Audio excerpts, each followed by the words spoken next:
por qué quiero empezar con este tema alrededor de este título? ¿Sí? Y es cómo las estadísticas pueden promover el desarrollo, ¿sí? Y es cómo nosotros, desde el mundo de las estadísticas, que tuve la oportunidad de conocer de forma muy precisa y agitada, porque fueron 4 años, que obviamente también es clave ser muy honesto con ustedes, pues me cambiaron la vida, ¿sí? Yo nunca me imaginé poder llegar aquí a la universidad y sentir como esa bienvenida tan calurosa de parte de todos ustedes, que una foto, que admiración, eso para mí es algo que me cambió la vida, porque nunca me imaginé que pudiera generar eso en la gente. Y de verdad, antes de empezar cualquier cosa, quería agradecerles a todos ustedes por su cariño y por el hecho de estar aquí un sábado de puente.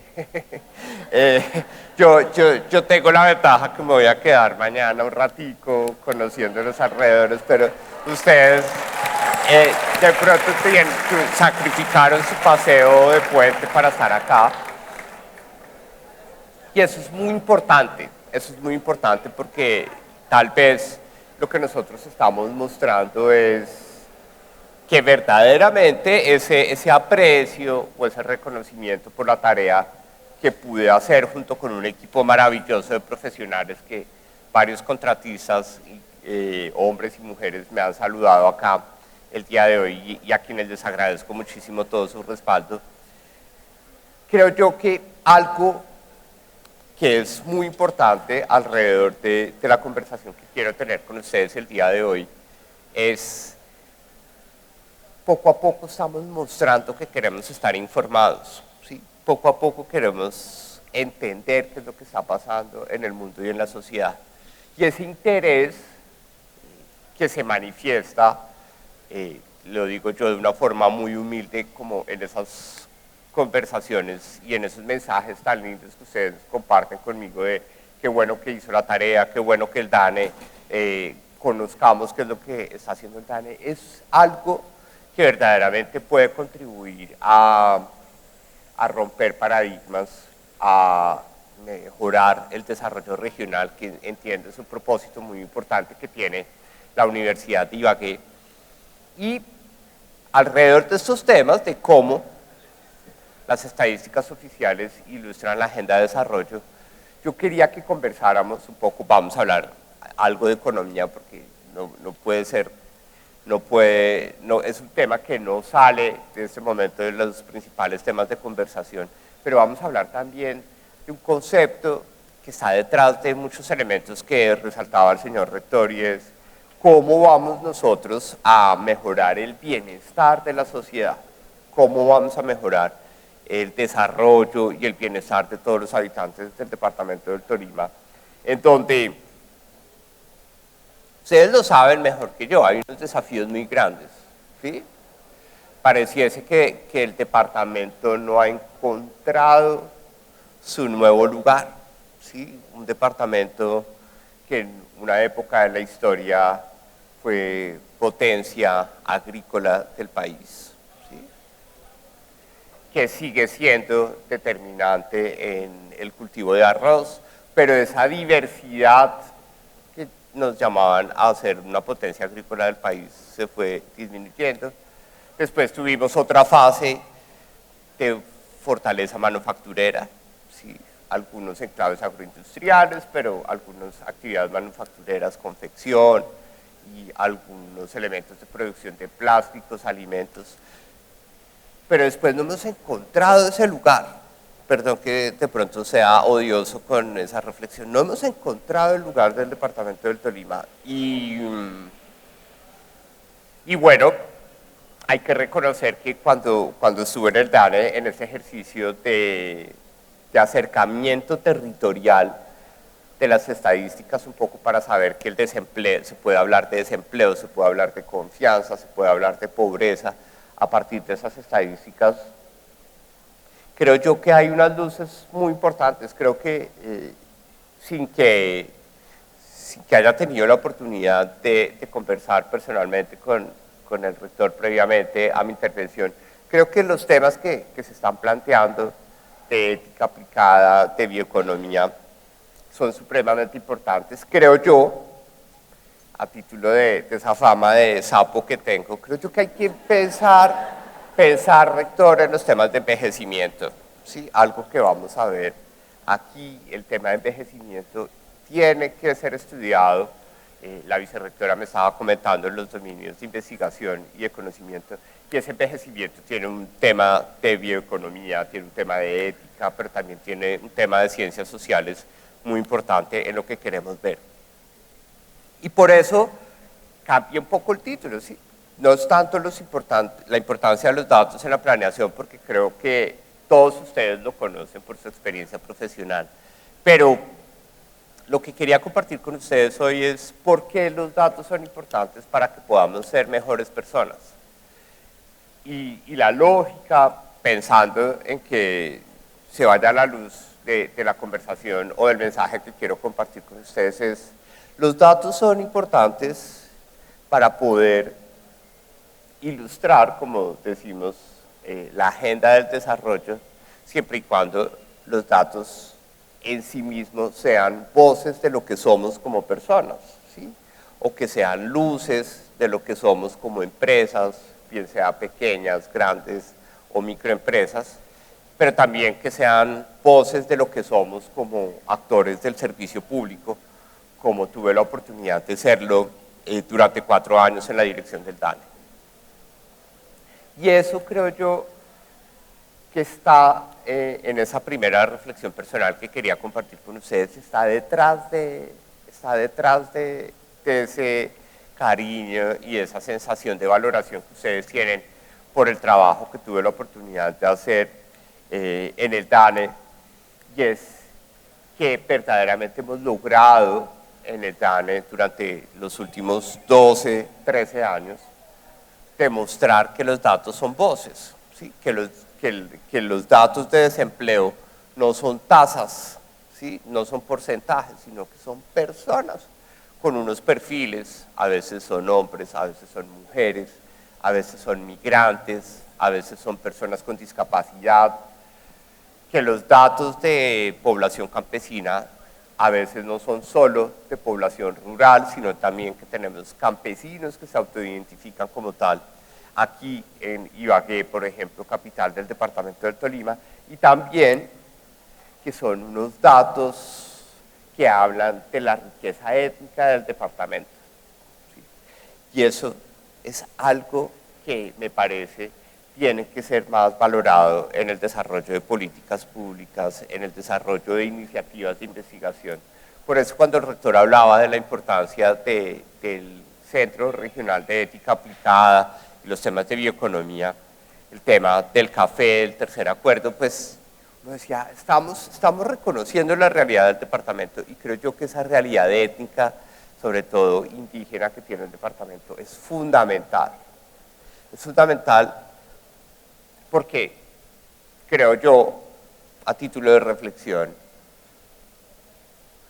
no sé si haya alguien aquí en este auditorio maravilloso o que nos están escuchando afuera, que le hayan enseñado que la etnia se autorreconoce. Es decir, que yo no puedo llamar indígena a alguien simplemente porque me parezca que sus facciones son de indígena, o que yo no puedo llamar a alguien negro como se debe llamar simplemente por su color de piel. Eso no se enseña, ¿sí?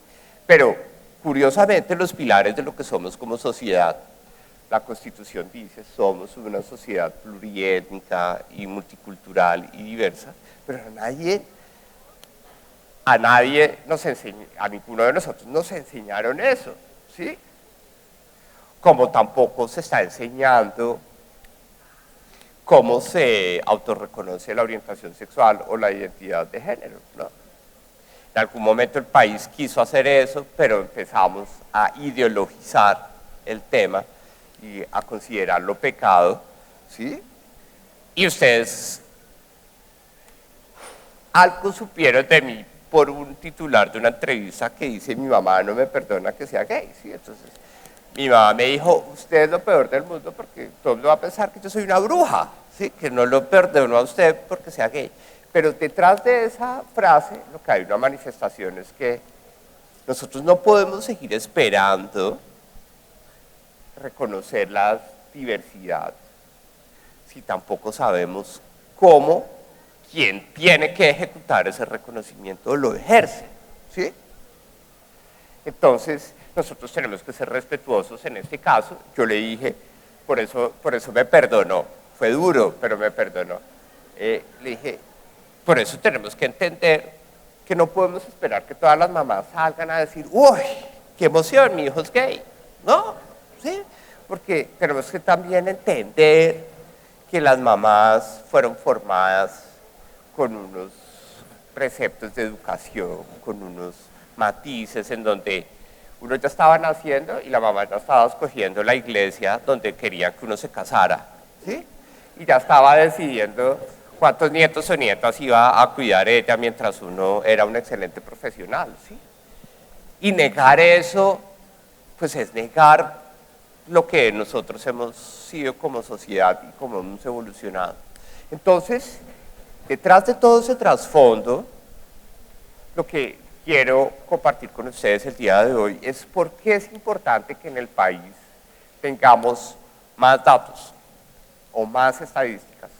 No tanto por enredar a la gente o atiborrar a las personas, sino porque necesitamos saber cómo vamos a crecer como una sociedad diversa, como lo somos todos nosotros acá, pero sobre todo que sea una sociedad incluyente, como los ejercicios de filantropía que hacen ustedes para poder permitir que más de 600 estudiantes con dificultades económicas puedan continuar con su trayectoria educativa o que podamos tener ese concepto tan valioso que señalaba el rector sobre el concepto de bioeconomía aprovechando la biodiversidad del departamento del Tolima. Es por eso que hay que entender más información, tenemos que reconocer algunos elementos y tenemos que empezar a hablar de cosas como cómo nos estamos sintiendo mentalmente. ¿Sí? Tenemos que empezar a lograr expresar y visualizar a través de las estadísticas si verdaderamente el vaivén económico que estamos viviendo en este momento nos está afectando la salud mental o no, ¿sí? O si verdaderamente la situación de salud, que fue muy protagónica en el contexto de la pandemia, de salud física, se está traduciendo también en problemas o en preocupaciones de salud mental. ¿Y esto por qué es importante? Es importante porque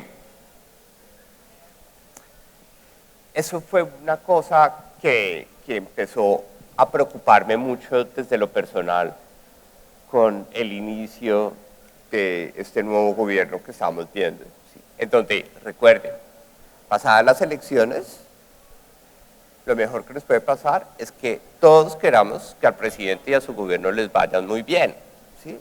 No podemos caer en la trampa de pensar en que porque simplemente ganó por el que no votamos, entonces que no le vaya bien, no, le tiene que ir muy bien. Pero cuando uno escucha que los primeros planteamientos del gobierno que calan es que hay que decrecer, ¿sí? Que mejor vamos más pasito y vamos más despacio, que porque tenemos que ser consistentes con el medio ambiente. Entonces uno dice, pero ¿cómo vamos a decrecer? ¿Sí? Ustedes lo vieron, la economía colombiana tuvo una contracción del 7% negativo entre 2019 y 2020, y ese decrecimiento que generó más pobreza, más desempleo, más informalidad, problemas de seguridad y hasta huecos en Ibagué. ¿Sí? ¿Sí? ¿O no? Entonces uno dice, ¿cómo va a decir uno? ¿Sí? ¿Cómo va a decir uno que le van a decir que decrezcamos?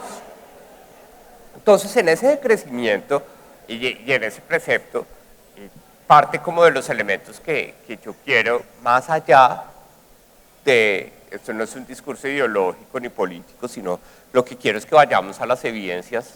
Este tema del decrecimiento no está en la agenda del mundo, por favor, seamos claros, no está en la agenda del mundo. ¿Que es una teoría? Sí, Que pueda haber un instituto de investigación en alguna universidad estudiando eso también, ¿sí? Pero algo, aprovechando que ustedes tienen el CREA de temas éticos aplicados, pues ¿cómo le podemos decir al país que decrezca cuando todavía tenemos 19.5 millones de personas en pobreza? ¿Sí? ¿Cómo podemos decirle al país que decrezca, que mejor siga viendo los números que vio la pandemia en 2020, cuando tenemos 7.7 millones de personas pasando hambre en el país? ¿Sí?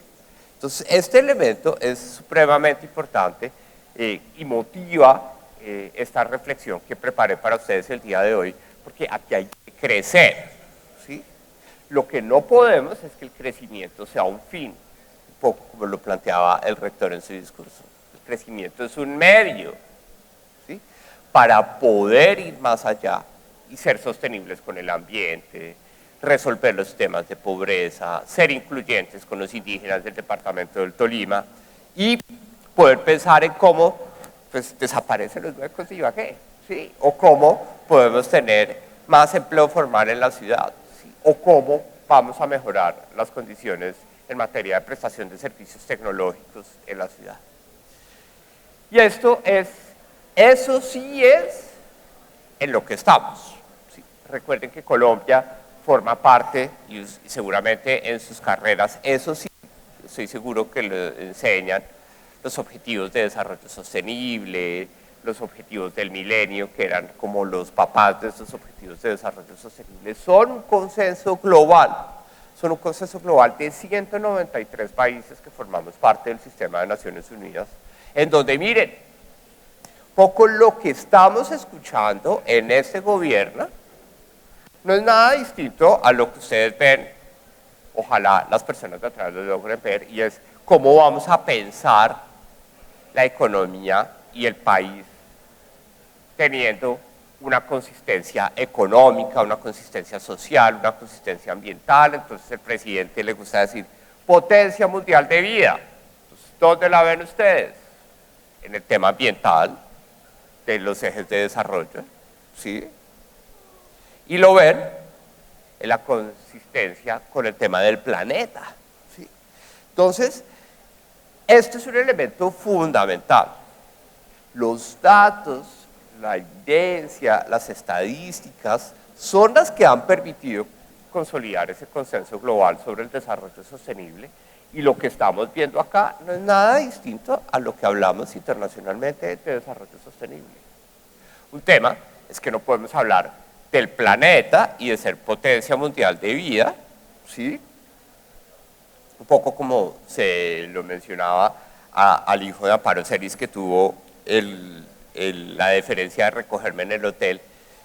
¿Cómo vamos a decir que vamos a ser potencia mundial de vida cuando vamos a matar al hijo que más plata produce en la economía? Triste, sí, que es la explotación de hidrocarburos en el sector externo, pero es el que más produce plata para pagar las deudas que tenemos con el resto del mundo. ¿Sí? Y ya lo vamos a ver, esa intuición. ¿Por qué? Porque ustedes de pronto lo han escuchado, tienen que verlos todas las noches o en redes, el tema de las cuentas de Oviedo. 6 de cada 10 dólares que tiene el país, imagínense la economía lo más simple, que tiene el país allá en la tiendita para pagarle a los acreedores internacionales, 6 de cada 10 dólares que tiene Colombia para pagarle a los de afuera, vienen del petróleo y el carbón, ¿sí? Entonces, ¿cómo vamos a venir a decir, no, es que acá no más petróleo, ¿sí?, no más carbón?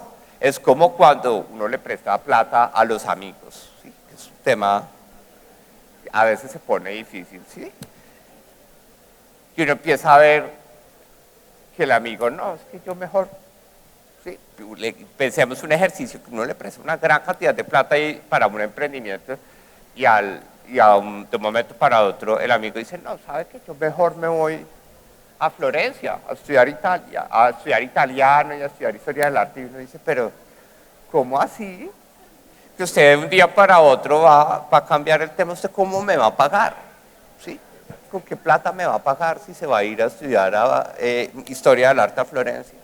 Eso fue lo que nos pasó en octubre, que afortunadamente se acabó. los grandes voceros del gobierno diciendo, no, es que acá no más petróleo, no queremos más de eso, eso contamina. El resto del mundo dijo, Colombia, ¿de dónde va a sacar la plata para pagarles? ¿Sí? En Colombia no va a haber dólares y por consiguiente la tasa de cambio se incrementó. Entonces, lograr que nosotros desideologicemos las discusiones en materia de política pública que nosotros estamos viendo es supremamente importante y esto sucede a partir de las estadísticas. Recuerden, son 17 objetivos de desarrollo sostenible en donde la Universidad de Ibagué con todos sus programas le está apuntando a una gran cantidad de objetivos, le está apuntando a que podamos contribuir al trabajo decente con el Observatorio de Empleo, está apuntando a que mejoremos los temas asociados con agua limpia y saneamiento básico, que no contaminemos con el proyecto de acuaponía que presentaba el señor rector. Con todos estos elementos todos estamos aportando. Y estamos, lo que sí tenemos que reconocer es que todo eso que queremos hacer, nuevamente, siendo conscientes en que el desarrollo beneficie a las personas como nosotros, que sea respetuoso con el planeta, que promueva paz, todos queremos la paz, que promueva prosperidad, todos queremos prosperidad, sea a partir de alianzas de trabajo, como lo mencionaba el rector, interdisciplinario y transdisciplinario, que es lo que se pone como ejemplo de las universidades. Pero eso hay que hacerlo reconociendo algunas dificultades. Y una de las dificultades que quería compartir con ustedes el día de hoy, más adelante, está asociada con el cambio de las dinámicas demográficas, ¿sí? El departamento del Tolima va a llegar mucho más rápido que el resto del país a una situación, llamémosla, de insolvencia intergeneracional, porque vamos a tener que las personas adultas mayores crecen más rápido que las personas que están dispuestas a trabajar para financiar el régimen de pensiones de esas personas adultas mayores por el envejecimiento. Y ese tema de envejecimiento aquí en el departamento del Tolima y en el gran eje cafetero, recordemos, ¿sí? Caldas, Risaralda, Quindío, Tolima, Huila, y que toda esa mancha cafetera se está acercando también al Caquetá, ¿sí? Hacia el sur del país, por el cambio climático, pues tenemos que pensar mejor los temas de envejecimiento. Y tenemos que pensar en la economía, y obviamente es un sesgo personal por mi formación, en donde es importante hacer una precisión, porque si no me echan, yo soy profesor del Rosario, ¿sí? De los Andes no he tenido la oportunidad de ser profesor, soy profesor asociado del Rosario, estoy en licencia en este momento, precisamente porque tengo una dimensión política de la que no vamos a hablar aquí, pero para evitar esas confusiones de que piensen que uno está tratando de adoctrinar jóvenes, pues le pedí el favor a la universidad que me extendiera la licencia para evitar cualquier conflicto de interés. Y por eso podemos hablar muy sencillo de este gráfico, que no quiero que entiendan o lean, sino que me sirve para tratar de mostrarles a ustedes que la economía es algo muy simple. La economía, como ustedes lo saben, pues lo que trata es de entender lo que nosotros hacemos en nuestra cotidianidad como actores sociales. ¿Sí? ¿Qué hacemos todos nosotros como individuos o como hogares todos los días cuando nos levantamos? Pues sí, claro, desayunamos todos, pero lo que nosotros nos preparamos es para vender nuestro tiempo. Es trabajar es vender nuestro tiempo, ¿sí? Bien sea para un beneficio propio, nuestras ganancias de nuestro negocio, o para el beneficio de un tercero, pues el salario que nosotros recibimos para que a nuestros jefes o empresarios les vaya mejor. ¿Y qué hacemos con esa plata? Comemos, ¿sí? Por eso estamos tan preocupados en ese momento. Ya debe ser oficial el dato de inflación, que seguramente siguió subiendo, todos esperaban que fuera por encima del 12%, vamos a ver en cuánto más por encima del 12% anual va a ser, pues nosotros con esa plata compramos bienes y servicios en la economía. ¿Sí? Cuando no nos alcanza como hogares a comprar los bienes que vamos a comprarle a las empresas, pedimos prestado. Entonces aparecen nosotros como hogares, aparecen las empresas, aparece el sector financiero, pensemos los bancos, y también cuando a algunos de nosotros nos va mejor que a otros, pues tiene que aparecer Robin Hood, ¿sí? Que es el Estado. Y tiene que decir, me hacen el favor, a los que les va mejor pagan más para ayudar a los que les va mal. Entonces aparecen 4 actores en la economía. Nosotros como hogares, las empresas que nos contratan y producen bienes y servicios, y 2 actores que lo que hacen es resolver tensiones.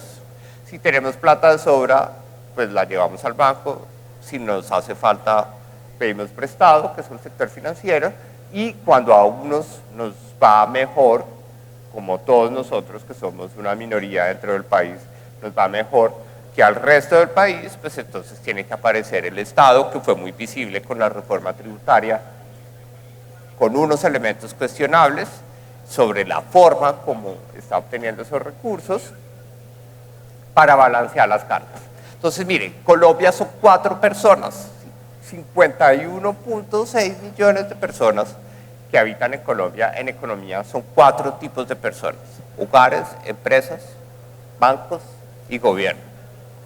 Pero Colombia, pues no está cerrada en sus fronteras, sino que está relacionada con el resto del mundo. Entonces, por eso, este ejercicio es uno de los ejercicios más exóticos que yo he hecho en mi vida, pero me siento satisfecho de que suceda. Porque la economía a veces es tan odiosa que confunde, ¿sí? Y no logra que nosotros seamos conscientes de todo el mundo. Ya sabemos que en una economía hay 5 personas: los hogares, las empresas, el gobierno, el sector financiero y el sector externo, que son las 5 filas de esa tabla que ustedes están viendo en ese momento en la pantalla. Y en las columnas, no nos enredemos con muchas cosas, y es lo que nos queda debajo del colchón, ¿sí? Lo que nos queda en el bolsillo después de hacer la tarea, es decir, después de levantarnos lunes, martes, miércoles, jueves, viernes, incluso los sábados, porque no se olviden, somos una minoría, mucha gente trabaja los sábados. Lo que queremos ver es qué nos quedó en el bolsillo, ¿sí? Los más es que nos quedó plata, los menos es que quedamos con culebras. Es decir, no nos quedó nada en el bolsillo, pero al contrario hay gente esperando, como decir, pague. En 3 momentos de la economía. Importante, no hay un error. Si ustedes hacen el ejercicio, porque tenemos que refrescar nuestras habilidades de sumar verticalmente cada una de esas columnas, la primera les va a dar 1, la segunda les va a dar 1 y la tercera les va a dar 0. ¿Sí? Empecemos con la que da 0. Menos 13 más 4, menos 9, menos 13, menos 22, menos 13, menos 35, y si le sumo el 35 de abajo me da 0. ¿Sí? ¿Qué nos está diciendo esto de forma científica, aprovechando que estamos en un encuentro de graduados? Pues que esas 5 personas, a lo último, todo es circular, ¿sí? El bien de unos es mal de otros, ¿sí? Hagámoslo así. Las ganancias de unos son culebras de otros, como dice mi mamá. Y es eso es lo que pasa en la economía. Y esto lo empezó a producir el DANE hace aproximadamente un año, ya el país lo produce trimestralmente. Entonces, vámonos a 2019-2, perdónenme que los estoy poniendo como si estuviéramos en una clase, pero me parece chévere esa dinámica. ¿Quién era el más enculebrado en esa economía del segundo trimestre del 2019? Pues el que tiene el saldo negativo más alto, ¿sí? Las empresas, ¿sí? Es decir, las empresas en el segundo trimestre del 2019 le estaban debiendo 21 billones de pesos al resto de actores de la economía. ¿Sí? ¿Cómo tenía que pagar esa deuda? Le debía 4 a los bancos, llamémoslo así, de forma sencilla. Al gobierno no le debía nada porque le había pagado lo que tocaba, ¿sí? Lo que recibió el gobierno estaba. A los hogares le debía 4 y al resto del mundo le debía 14 billones de pesos. ¿Por qué? Pues porque importaron maquinaria, porque importaron insumos, ¿sí? Las empresas agroindustriales o las empresas arroceras importan fertilizantes, todo eso. Ahora miremos cómo estamos en el segundo trimestre del 2022, ¿sí? Pero antes, perdón, ya sabemos quién estaba más enculebrado, las empresas. ¿Y quién era el que podía cobrar más plata? El resto del mundo, sí, el resto del mundo se podía parar y decir, bueno, Colombia, ¿dónde están los 14 billones de pesos que me deben de este trimestre? ¿Sí? ¿De dónde me los van a pagar? ¿Sí? Obviamente yo no acepto pesos, si yo soy del resto del mundo, yo acepto dólares, ¿sí? ¿Dónde están los dólares con los que me van a pagar esos 14 billones de pesos? ¿Sí? Ahora hagamos ese mismo ejercicio para el segundo trimestre del 2022. ¿A quién le debemos más plata? ¿Quién es el que está mejor en esa economía? Por los saldos. El resto del mundo, ¿sí? Porque el resto del mundo dice, ustedes me deben 35 billones de pesos, no más en el segundo trimestre del 2022. Recuerden que el PIB de Colombia son redondeamos 1.100 billones de pesos, ¿sí? De esos 1.100 billones de pesos teníamos 35 billones que le debíamos al resto del mundo. Entonces, les hago la pregunta, ¿Colombia está más o menos enculebrada con el resto del mundo en 2022 que en 2019? Más, ¿sí? Y entonces, cuando uno está más enculebrado con alguien, esa persona se pone, como decimos, mosca, alerta, ¿no? ¿Cómo me va a pagar? ¿Sí? Usted ya no me debe en ese trimestralmente, en 2019 usted me debía 14 billones de pesos al cierre del trimestre, ahora usted me debe 35.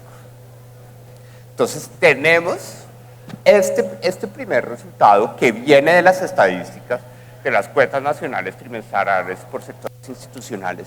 Esto, odiosamente, antes de que el DANE se metiera a la tarea de hacer esto, solo lo hacía o medio hacía el Banco de la República, ¿sí? Por eso estoy seguro, y con eso me voy tranquilo, que todos vamos a entender que lo que pasó con el dólar, sí, hay culpables, pero no es que el problema sea que el presidente hable o no hable, ¿no? Sino que sea cuidadoso con lo que hable, ¿sí? ¿Por qué? Porque es que si yo salgo a decirle a mi gran amigo de toda la vida que supuestamente, hagamos el ejercicio, me prestó un gran dineral de plata, ¿sí? Para trabajar en el DANE, hagamos ese ejemplo, y le digo, no hermano, yo me voy a pasarla rico a Florencia a estudiar historia del arte con lo que usted me prestó, pues él me va a decir, ¿cómo me va a pagar? ¿Sí? Si yo le presté era para que usted hiciera su tarea en el DANE. Eso es lo que está pasando en 2022. Estamos más enculebrados con el resto del mundo. ¿Quiénes? Entonces, por favor, piensen horizontalmente. ¿Quiénes están más endeudados? Nosotros, los hogares. ¿Sí? Los hogares en 2019 teníamos 4 billones de pesos en el bolsillo. ¿En cuánto estamos enculebrados ahora? En 13 billones de pesos. ¿Por qué? Porque es que la pandemia se va a acabar el mundo, ¿no? ¿Sí? Entonces mi mamá me dijo, o me lleva a Turquía o tenemos problemas, ¿sí? ¿Sí? Entonces, o saca plata de su liquidación para llevarme a Turquía, o yo me voy sola y usted se va a sentir culpable, ¿sí? O las vacaciones que teníamos pendientes, o el carro que queríamos verdaderamente tener, o ver el partido en la pantalla que queríamos tener aprovechando los días sin IVA, o comer el plato que siempre hemos querido comer y que siempre estuvimos ahorrando, que porque hay que ser frugales y ahorrar, y ahorrar, y ahorrar. Entonces, ha habido una aceleración del consumo de los hogares. Y estas cuentas del DANE se lo dicen a ustedes. Los hogares tenían 4 billones de pesos en su bolsillo después de acabar el segundo trimestre del 2019 y ahora deben 13 billones de pesos. Entonces, por eso es que hay alguien que tiene que decir, que es el Banco de la República, tiene que decir, por favor, dejen de comer tanto, ¿sí? Dejen de salir tanto en puente, ¿sí? Yo, pues, un trayecto de 3 o 4 horas que esperaba poder hacer en esas 3 o 4 horas, saliendo a las 11 de la noche de Bogotá, me demoré 5 horas y media, porque había trancón, porque la gente está saliendo como loca en los puentes porque quiere disfrutar la vida, quiere poder conocer lo que no ha podido conocer. Es decir, estas son las señales que hay que empezar a visualizar de que todavía seguimos con un consumo que está creciendo de forma más importante. Ya chuleamos este primer caso. Vamos a poner en verde, ya chuleamos lo que sucede con los hogares. ¿Quién más aparece? Pensemos horizontalmente, más enculebrado, pues el gobierno, ¿no? El gobierno no le debía a nadie en 2019, en ese trimestre, y ahora le está debiendo 13 billones de pesos. Entonces, ya como no soy director del DANE, ya lo que fue. Entonces sale el presidente nacional, que eso fue, ¿sí? Que gastaron mucho, ¿sí? Pero acordémonos, quienes estaban del otro lado diciendo gasten más porque tenemos hambre, porque hay desempleo, porque tenemos que ayudar a las personas, ¿sí? Entonces el gobierno, como consecuencia de la pandemia, tuvo que endeudarse, ¿sí? Porque teníamos que pagar ingresos solidarios, ¿sí? Las limosnas que dice ahora el presidente Petro, que esas limosnas impidieron que 1.8 millones de personas en Colombia, de más a las que cayeron en la pobreza, cayeran a la pobreza gracias a las limosnas. Pero esa plata no estaba presupuestada porque la pandemia nos cayó a todos de un día para otro, ¿sí? Recuerden. ¿Qué fue lo que más compramos? Papel higiénico, ¿sí? Arroz, aceite, papas, porque pues íbamos a pensar que íbamos a comer papas fritas con arroz y salsa de tomate durante mucho tiempo, ¿sí? Entonces el gobierno está más endeudado, ¿sí? ¿De qué vive el gobierno en Colombia? Desafortunadamente todavía nos hace falta, por eso ustedes tienen que ser conscientes, la reforma tributaria era necesaria, el gobierno necesita vivir de más impuestos de nosotros, ¿sí? De nosotros, y perdón que les genere cargo de conciencia, porque nosotros somos una minoría en el país, ¿sí? Y tenemos que pensar que esa filantropía a la cual invitaba el rector para la Universidad de Ibagué, poco a poco vaya calando en nuestros sentimientos de que nosotros vamos a tener que empezar a pagar impuestos cada vez más porque somos una minoría dentro del resto del país. Entonces, si no son impuestos, porque la gente no le gusta pagar, porque entonces se los roban, porque es la realidad, si no vamos a decir mentiras, hay una ineficiencia en el Estado. ¿De qué más vive el gobierno? Del petróleo, ¿sí? Del carbón, del gas, ¿sí? Porque como lo decía el presidente, los recursos del subsuelo son de los colombianos. Y para eso están las regalías, para eso están los impuestos, para eso está una empresa pública maravillosa que está pasando un mal momento, que es Ecopetrol. Y entonces sale el jefe del gobierno y sus voceros a decir, no, es que no, la gente no paga tantos impuestos, pero es que a partir de los próximos años no va a haber petróleo y no va a haber carbón, ¿sí? Entonces nuevamente ahí es donde se genera la tensión. Cuando un gobierno que está mucho más endeudado empieza a decir que la fuente complementaria a los impuestos, que son las regalías, las va a pagar porque quiere que seamos potencia mundial de vida, ¿quién es el que primero brinca cuando tenemos esas declaraciones? Pues al que le debemos más, que es el sector externo, el resto del mundo. Entonces, no es que los inversionistas sean malos, malvados, especuladores, ¿sí? Ladrones, tramposos o que quieran vernos sufrir, no. Es que es la realidad de las cuentas, ¿sí? Las cuentas claras lo que nos dicen es que si nos endeudamos con ellos hay que pagarles, es la lógica de las cosas. Entonces, un gobierno más endeudado, unos hogares más endeudados por ese desaforo del consumo, y unas empresas, como ustedes lo pueden ver, menos endeudadas. ¿Por qué? Pues porque simplemente no todas las empresas han podido llegar a tener sus niveles de capacidad de generación de ingresos que tenían antes de la pandemia, ¿sí?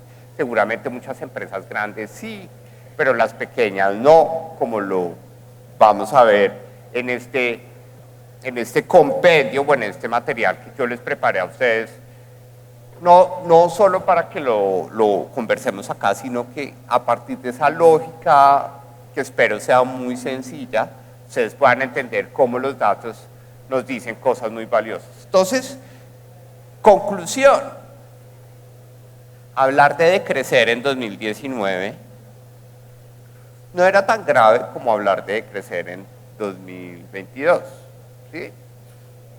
No es por ideología si somos de izquierda o de derecha, progresismo, no. Las cifras, lo que hacemos en la economía. Hablar de no más petróleo o no más gas en Colombia, pues es mucho más sensible en 2022 que en 2019. Y eso es lo que pasó, ¿sí? Primero, la línea azul clarita, no los quiero asustar, es cómo o cuánta más plata pensemos en lo que tenemos en la cartera, lo que sabemos que tenemos cuando consultamos el teléfono para nuestra cuenta bancaria, cuánto tenemos en el banco o si tenemos un CDT, no más. La plata campante y sonante, es decir, como si dijeran, señores, mañana nuevamente pandemia, todo el mundo empieza a decir cuánto tengo en el bolsillo, cuánto tengo en el banco, lo que sea. Esa plata campante y sonante que circula en la economía es la señal de cuánto estamos gastando, ¿sí?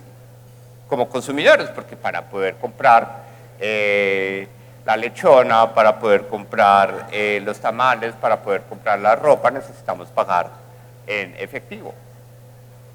Miren la línea azul clara, como en las últimas fases de esta gráfica, ustedes ahí alcanzan a ver, es los últimos meses de 2022, miren la línea azul, como desde mayo del 2021 empieza a crecer tan rápido, tanto que en septiembre del 2022, ese 15.27 lo que nos está diciendo es que está la cantidad de plata que tenemos en septiembre del 2022, si las pusiéramos en este auditorio, es un 15% más grande que la que teníamos en septiembre del año pasado. Es decir, estábamos comiendo más, estábamos gastando más, ¿sí? Y ese 15 es superior a la inflación de septiembre, que es del 11.44. Por eso estamos comiendo más. Las estadísticas lo confirman. Este es un ejercicio, nuevamente, pensemos en la estética. Cada barra es, la azul es la cantidad de lechonas que nos vamos a comer ahora en el almuerzo, ¿sí? Porque ya está haciendo hambre. Nosotros, trimestre tras trimestre, ¿cuántas lechonas nos comemos en cada trimestre? Que es el consumo de los hogares. Miren esta gráfica para ser incluyente con las personas de atrás. Miren, va desde 2005 hasta la última información oficial, que es el segundo trimestre del 2022.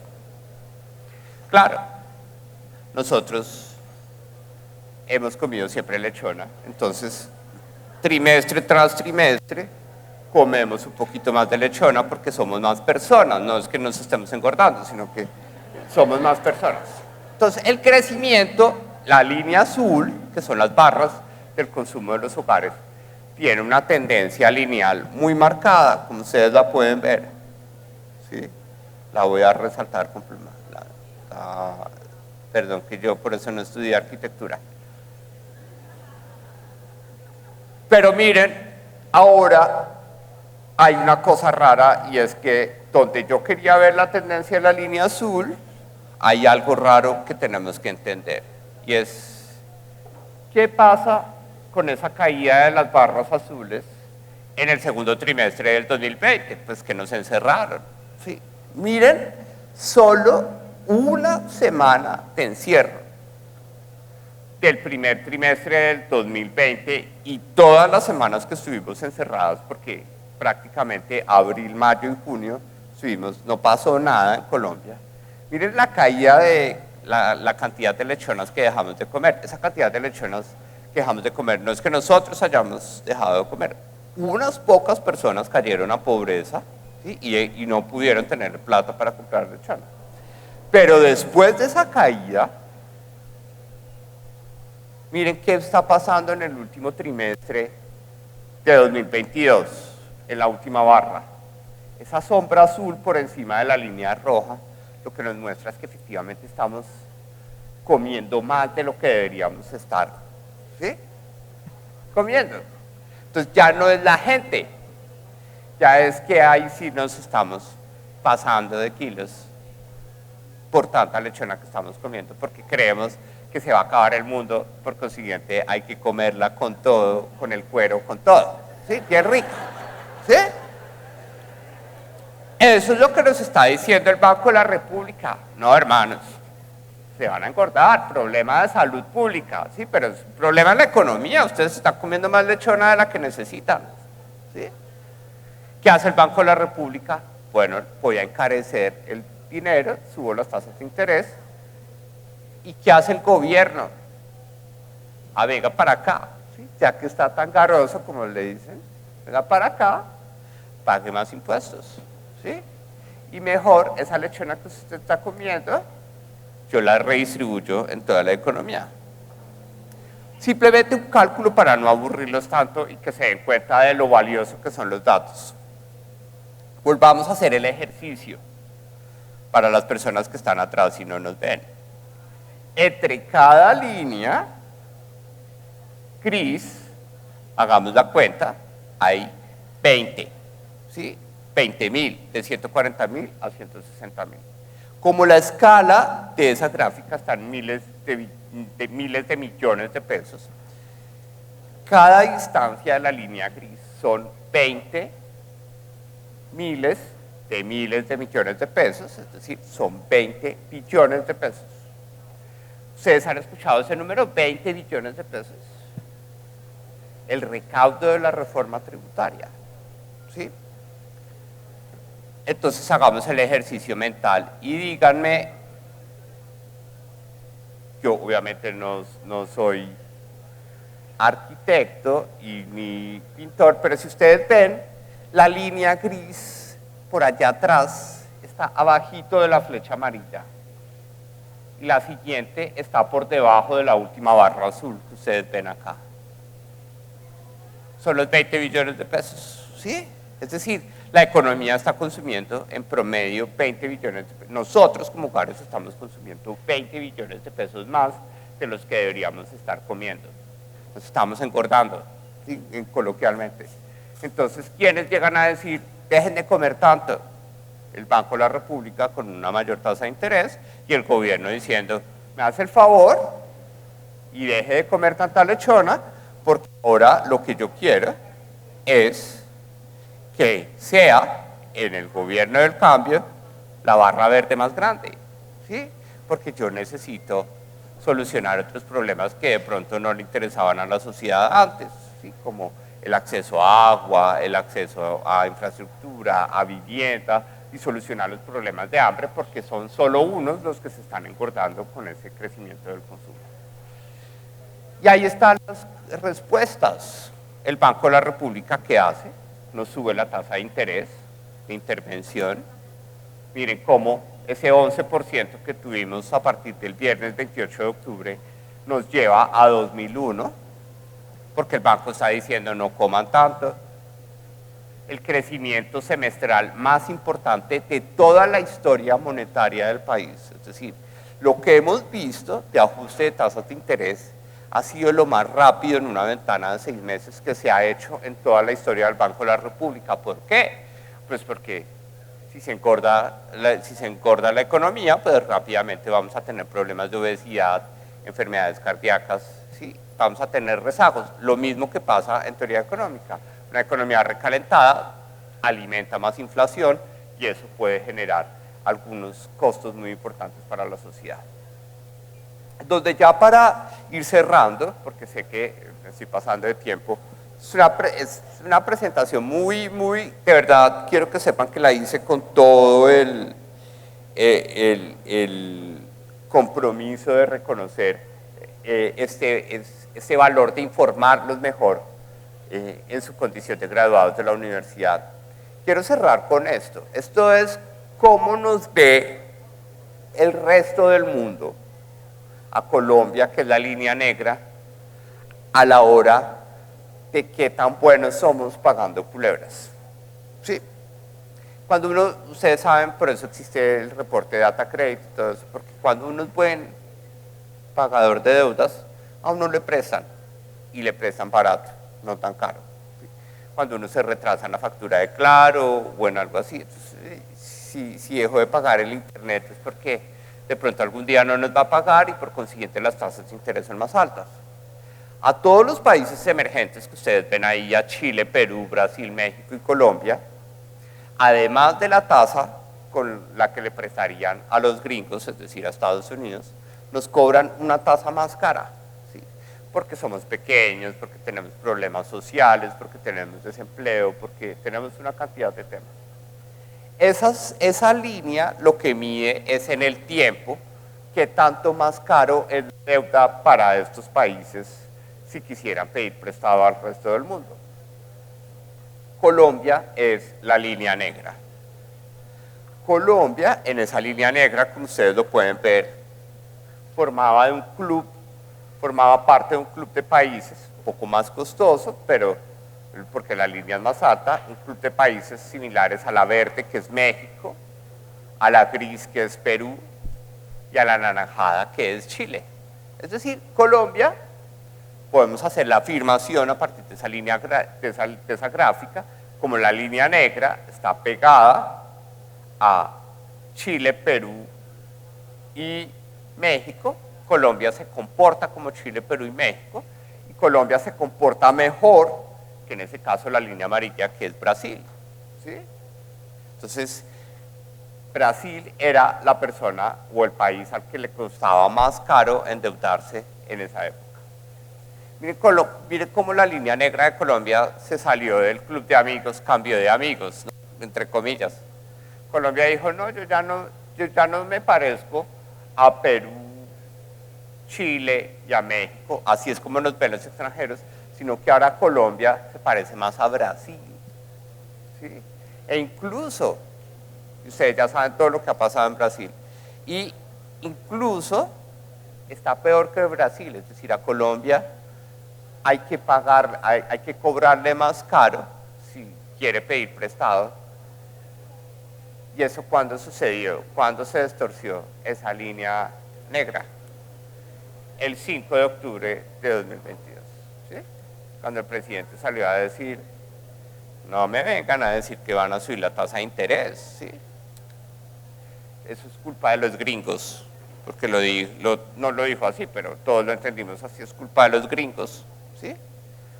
Y si se ponen de aviones a sacarme las inversiones de Colombia, les pongo un impuesto a los capitales golondrina.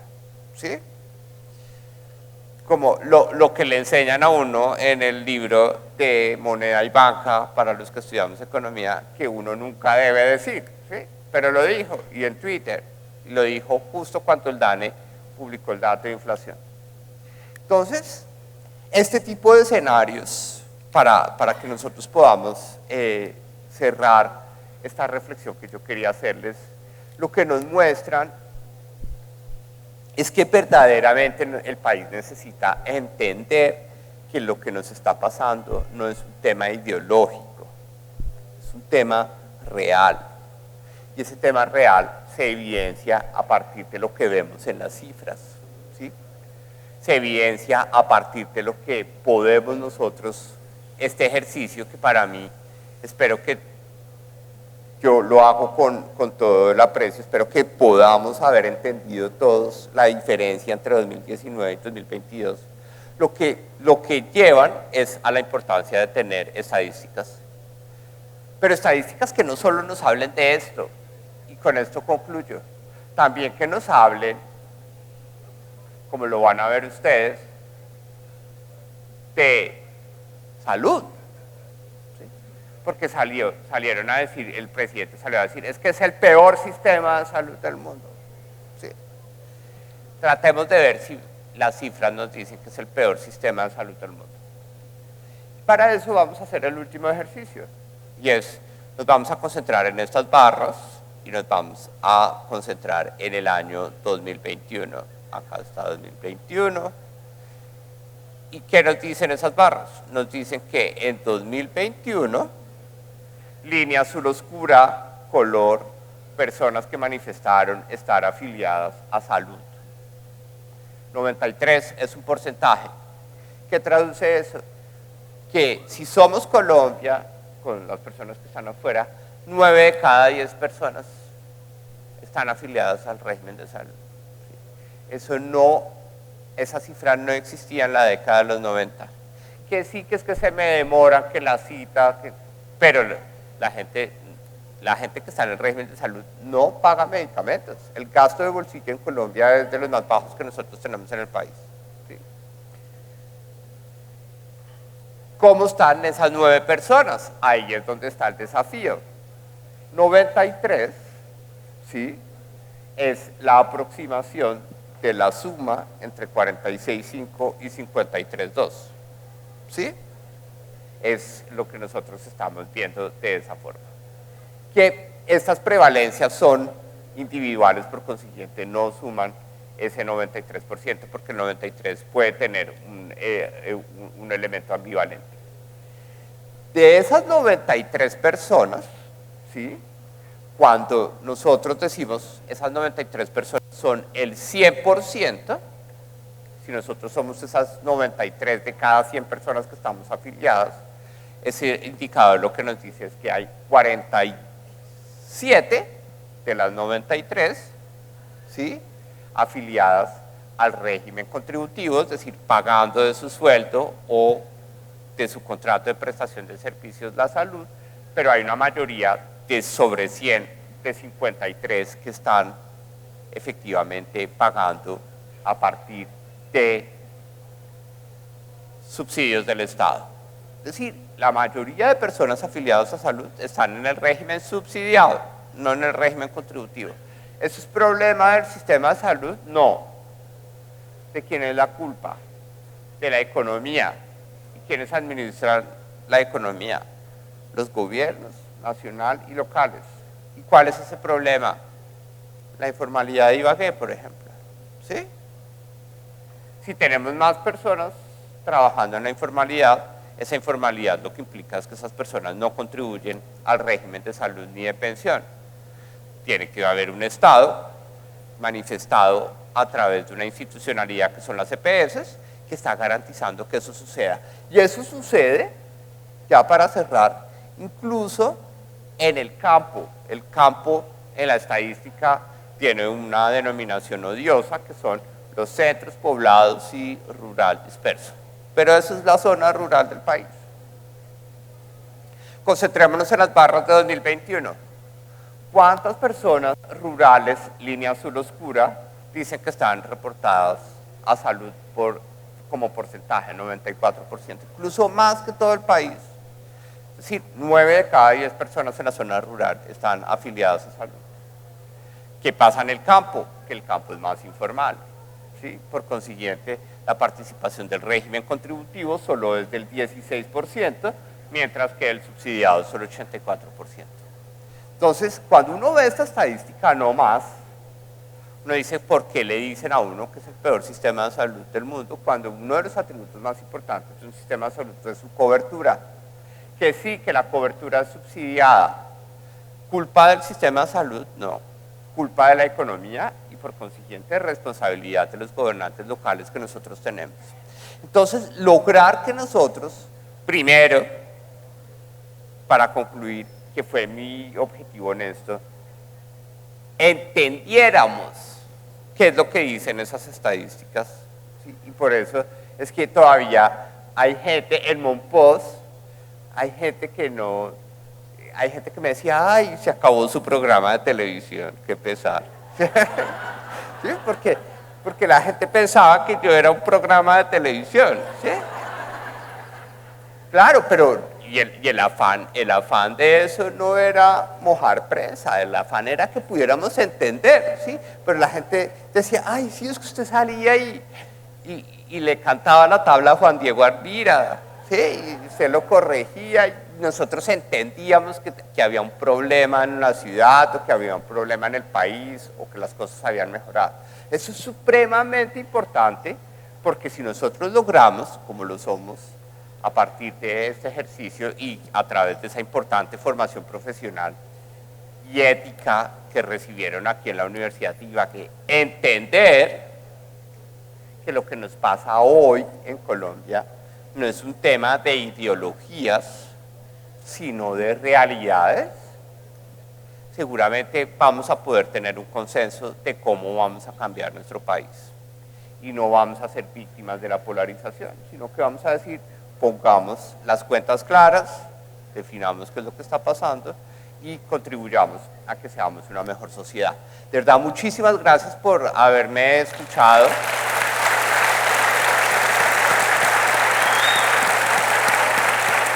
A veces estos temas son aburridos, pero creo yo que en este encuentro de hoy lo más importante que quería era que pudieran entender que esa tarea de democratizar los datos es una tarea importante para el país, que seguramente nos va a ayudar a ser mejores personas, a ser una mejor universidad y, por qué no, a que podamos ser un mejor departamento.